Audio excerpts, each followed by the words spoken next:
Ayan guys, meron tayo ditong Licar na watch. Nabuksan ko na siya pero ito tinignan ko lang. So ito yung package, no?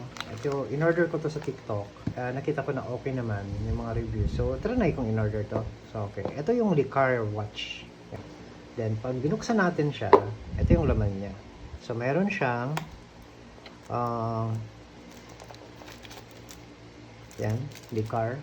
Then meron siyang user manual. Yan. About dun sa mga functionality ng watch.